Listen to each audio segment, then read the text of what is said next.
YouTube channel पर आप सभी का बहुत बहुत स्वागत है। तो फाइनली जो है काफी दिनों से इंतजार हो रहा था उत्तर प्रदेश से सरकारी शिक्षक भर्ती विज्ञापन का, तो आज विज्ञप्ति जारी कर दी गई है। 7,466 परमानेंट पोस्ट पर एक विज्ञप्ति जारी हुई है। और भी वैकेंसीज इसके पीछे आएंगी जरूर। तो 7,466 परमानेंट पोस्ट है। इसमें ऑनलाइन एप्लीकेशन 28 जुलाई से शुरू हो जाएगी, जो विज्ञप्ति जारी हुई है उसके हिसाब से। तो फिलहाल शॉर्ट विज्ञप्ति जारी हुई है। शॉर्ट विज्ञप्ति आप लोगों ने देख भी ली होगी, लेकिन इसके अलावा शॉर्ट विज्ञप्ति में आयु वगैरह का जिक्र किया है, मतलब मेंशन किया है एज क्राइटेरिया। और योग्यता चयन प्रक्रिया के लिए हम लास्ट वाली जो एडवर्टीजमेंट है जो पिछले बार आई थी 2018 में, उसको फिलहाल चेक कर सकते हैं। सो दैट क्लियर हो जाएगा कि आपके पास क्या योग्यता है और यहाँ पर क्या मांगा जा रहा है और कौन कौन से सब्जेक्ट में वैकेंसीज आती हैं। वो सारी चीजें इस वीडियो में चेक करते हैं। तो चलिए आगे बढ़ते हैं। पहले तो शॉर्ट विज्ञप्ति देखेंगे और उसके बाद देखेंगे कि कौन कौन से विषय में विज्ञापन जारी किए जाते हैं और बाकी चीजें जो भी जरूरी होती है इंफॉर्मेशन, वो सारी चीजें वीडियो में चेक करते हैं। तो ये शॉर्ट विज्ञप्ति आपने शायद देख लिया होगा। उत्तर प्रदेश लोक सेवा आयोग सहायक अध्यापक पुरुष एवं महिला शाखा परीक्षा 2025 प्रशिक्षित स्नातक श्रेणी। संक्षिप्त विज्ञप्ति का मतलब है शॉर्ट नोटिफिकेशन है।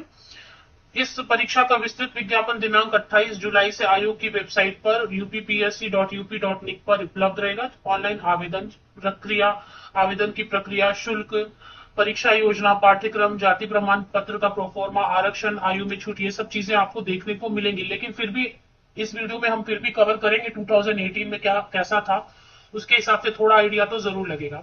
तो फिलहाल जो है पुरुष और महिला दोनों शाखाओं को मिला के, मतलब जो बॉयज सेक्शन होता है स्कूल में और जो गर्ल्स सेक्शन होता है, वो दोनों मिला के टोटल 7,466 वैकेंसीज हैं, जिसमें कि मेल्स बॉयज सेक्शन में 4,000, बॉयज स्कूल में 4,860 4,860 वैकेंसीज हैं पुरुष शाखा में, और जो महिला शाखा है जो गर्ल्स स्कूल है उसमें 2,525 2525 वैकेंसीज है। तो ज्यादा जो है पुरुष शाखा के लिए है। तो अब इसमें फर्क आपको पता होगा, महिला शाखा में सिर्फ फीमेल कैंडिडेट अप्लाई कर सकते हैं और जो पुरुष शाखा है उसमें पुरुष और महिला अभ्यर्थी दोनों आवेदन कर पाते हैं। तो अभी अहर्ता वगैरह बाद में डिस्कस करते हैं। इसमें शॉर्ट विज्ञप्ति में क्या लिखा है एज क्राइटेरिया वो चेक करेंगे।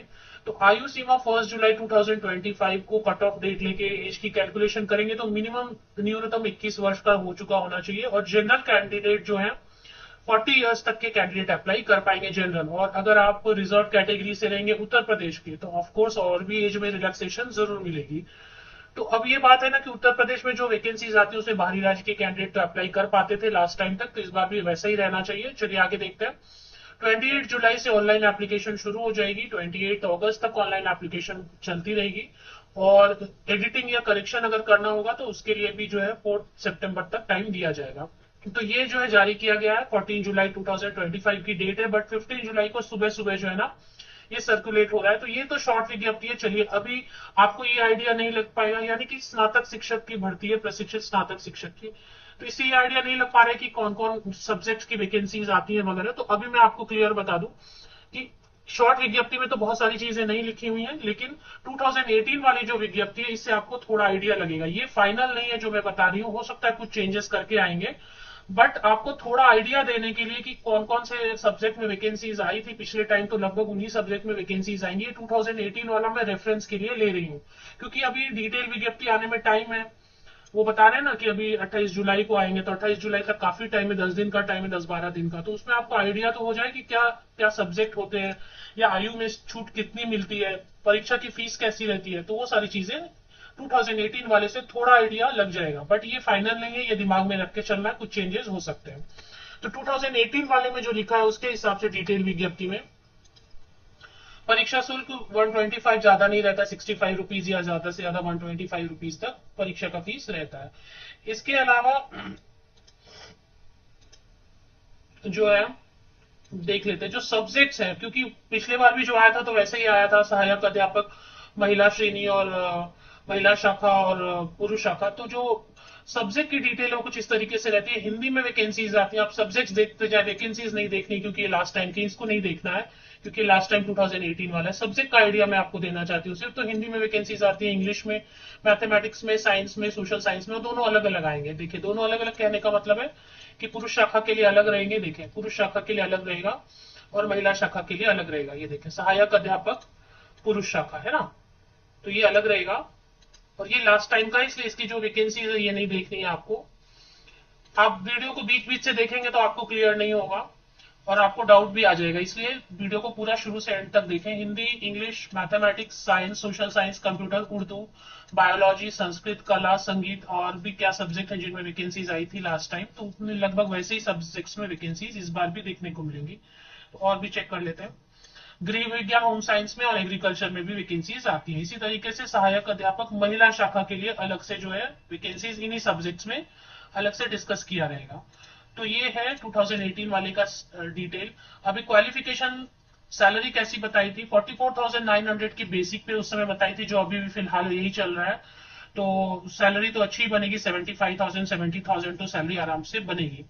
उत्तर प्रदेश के अनुसूचित जाति जनजाति इन लोगों को, पिछड़ा वर्ग इन लोगों को आरक्षण का लाभ दिया जाएगा। और इसमें और भी जो चीजें लिखी हुई है वो भी चेक कर लेते हैं जो लास्ट टाइम लिखी हुई थी। तो उसके हिसाब से क्वालिफिकेशन कैसे मांग रहे हैं वो देखेंगे। पिछले बार क्या लिखा था कि जो उत्तर प्रदेश के मूल निवासी नहीं है उन्हें आरक्षण या आयु सीमा का छूट का लाभ अनुमान्य नहीं होगा, है ना। तो वो तो सही है, जो बाहर के दूसरे राज्य के कैंडिडेट होते हैं उनको अप्लाई करने का मौका दें, ये भी बड़ी बात होती है। तो वो जनरल में अप्लाई कर पाए थे लास्ट टाइम, तो इस टाइम भी ऐसा ही होना चाहिए कि पिछले टाइम बाहरी राज्यों के कैंडिडेट जनरल में आवेदन कर पाए थे तो अनारक्षित में तो वैसे ही कर पाना चाहिए। अंतिम तिथि तक जो है ना आपका क्वालिफिकेशन कंप्लीट होना चाहिए। जो भी अंतिम तिथि बताई जाती है, जैसे कि 28 अगस्त अगर लास्ट डेट रहेगी तो उस डेट तक आपकी क्वालिफिकेशन कंप्लीट हो चुकी होनी चाहिए। तो पिछली बार जो बताया था उन्होंने, जैसे हिंदी का मैं आपको पढ़ के बताती हूँ, वैसे ही लगभग सबका रहेगा। हिंदी का थोड़ा अलग रहेगा क्योंकि हिंदी है। तो कि हिंदी में क्या बोला था, भारत में मान्यता प्राप्त विश्वविद्यालय में से किसी विश्वविद्यालय से एक विषय के रूप में हिंदी के साथ स्नातक की उपाधि, हिंदी से ग्रेजुएशन होना चाहिए। और संस्कृत जो है इंटरमीडिएट या संस्कृत के साथ समकक्ष परीक्षा। अच्छा, ये समकक्ष शब्द इस बार हटाया जाएगा जैसा मुझे लग रहा है, समकक्ष जहां भी लिखा हुआ है ना वो हटाया जाएगा। तो यानी संस्कृत भी पढ़ा होना चाहिए 12th में और हिंदी के साथ ग्रेजुएशन होना चाहिए। और शिक्षा स्नातक का मतलब हो गया बीएड, है ना। तो बीएड मांगा गया है। तो सभी विषय में ऐसा ही रहेगा कि परसेंटेज का तो मुझे दिखाई नहीं दे रहा, परसेंटेज का कोई प्रॉब्लम दिखाई नहीं दे रहा। सिर्फ इतना ही है कि संबंधित विषय में ग्रेजुएशन होना चाहिए और शिक्षा स्नातक मतलब बीएड होना चाहिए। तो संबंधित विषय में स्नातक और बीएड इतना तो मांग रहे थे पिछली बार। अब इस बार देखें क्या समकक्ष शब्द तो हटाया जाएगा क्योंकि इसकी वजह से काफी प्रॉब्लम हुई थी। तो ये तो 2018 वाला है, आप मान के चलिए कि थोड़ा बदलाव इसमें हो सकता है, लेकिन पिछली बार जो था ऐसे ही था कि बीएड मांगा गया था। प्रतिशत अंकों का प्रॉब्लम नहीं था लेकिन ग्रेजुएशन मांगा गया था संबंधित विषय में, है ना। तो यही सभी विषय के लिए लगभग था। और अगर होम साइंस के लिए या कंप्यूटर के लिए देख लेते हैं, कंप्यूटर के लिए भी शिक्षा स्नातक बीएड मांगा गया था लास्ट टाइम, तो इस बार भी मांगा जाएगा, काफी ऑप्शन दिए गए। उर्दू वगैरह के लिए तो मांगा ही जाता है। कला में हो सकता है कि कला में भी शिक्षा स्नातक मांगा है, मतलब बीएड मांगा है। संगीत में भी अगर देखें तो शिक्षा स्नातक मांगा है। संगीत म्यूजिक में भी बीएड मांगा है, मांगा था पिछली बार। तो इस तरीके से फिजिकल एजुकेशन में केवल बीएड नहीं मांग रहे, बीपेड है लास्ट टाइम। और एग्रीकल्चर में भी बीएड मांग रहे हैं। तो ये तो हो गई बात की क्वालिफिकेशन इस तरीके से। और इसके अलावा जो है क्वालिफिकेशन मैंने आपको बता दिया सब्जेक्ट 2018 के हिसाब से, 2018 के हिसाब से। ये मैं बार बार रिपीट कर रही हूँ कि इसमें कुछ चेंजेस हो सकते हैं, मैं सिर्फ आइडिया के लिए आपको बता रही हूँ। अब इसमें जो पिछली बार इन्होंने कुछ रखा था सिलेक्शन का क्राइटेरिया, अगर वो दिया हुआ है तो चेक कर लेते हैं।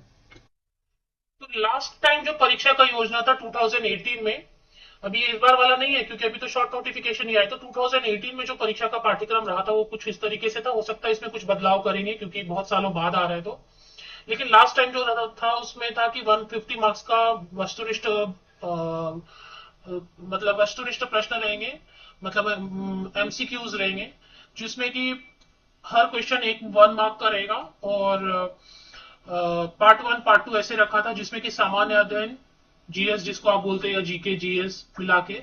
और मेन सब्जेक्ट आपका 120 क्वेश्चन रहेंगे और जीके जीएस मिला के 30 क्वेश्चन रहेंगे। 150 टोटल क्वेश्चन रहेंगे। 2 आवर्स मिलेगा आपको, 150 मार्क्स मिलेंगे, है ना।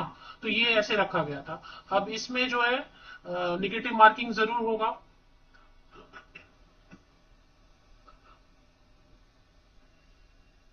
सामाजिक विज्ञान के लिए कुछ बता रहे कि 4 खंड होंगे जिसमें से कि कुछ ऐसा, तो वो सामाजिक विज्ञान के लिए थोड़ा अलग बता रहे हैं, तो वो बाद में देखेंगे इस बार कैसा रहेगा।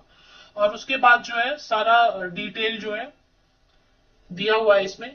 तो मुख्य परीक्षा का जो इसी तरीके से बताया कि 120 क्वेश्चंस रहेंगे। और 2 घंटे का टाइम मिलेगा, 1 मार्क रहेगा, ऐसा ये सब चीजें बताई हुई थी। अब इस बार क्या है देखते हैं, निगेटिव मार्किंग तो रहती है पर ये ठीक से विज्ञापन जो है ना पिछले बार वाला भी ठीक से, अभी निगेटिव मार्किंग तो जरूर होगा या कैसा रहेगा। हाँ यहाँ पे देखें, प्रत्येक प्रश्न के 4 वैकल्पिक उत्तर होंगे और 1/3 1/3 मार्क्स कटेगा। 0.33 मार्क्स गलत आंसर पे, तो निगेटिव मार्किंग तो बिल्कुल रहता ही है। क्वेश्चन तो हमेशा जो भी यूपी से आएंगे तो हिंदी में भी रहते ही हैं। निगेटिव मार्किंग है, यस, 1/3 मार्क्स कटेंगे और निगेटिव मार्किंग तो रहता ही है। जैसे उसके बाद क्वेश्चन हिंदी और इंग्लिश दोनों में रहते ही है। यूपी से क्वेश्चन आएंगे तो यूपी का एग्जाम रहेगा तो हिंदी इंग्लिश दोनों का ऑप्शन रहता है। तो ये सारी चीजें इतनी मैं देख नहीं पा रही हूँ फिलहाल। अब इसमें सिलेबस भी इन्होंने दे दिया है, अगर आपको लगेगा तो मैं सिलेबस कट करके अपने टेलीग्राम चैनल फेसबुक ग्रुप पे सभी सब्जेक्ट का सिलेबस दे दिया है। पिछले बार दिया हुआ था, इस बार थोड़ा चेंज करके हो सकता है। तो पिछले बार वाला अगर आप कहेंगे तो मैं इसको जो है ना कट करके अपने फेसबुक ग्रुप टेलीग्राम चैनल पर ये पीडीएफ शेयर कर दूंगी। तो फिलहाल के लिए यही है, इतना ध्यान रखना है आपको कि शॉर्ट विज्ञप्ति आई हुई है। बाकी जो डिटेल्स है मैंने 2018 वाले के हिसाब से कवर की, उसमें कुछ चेंजेस हो सकते हैं, उसको फाइनल नहीं मानना है।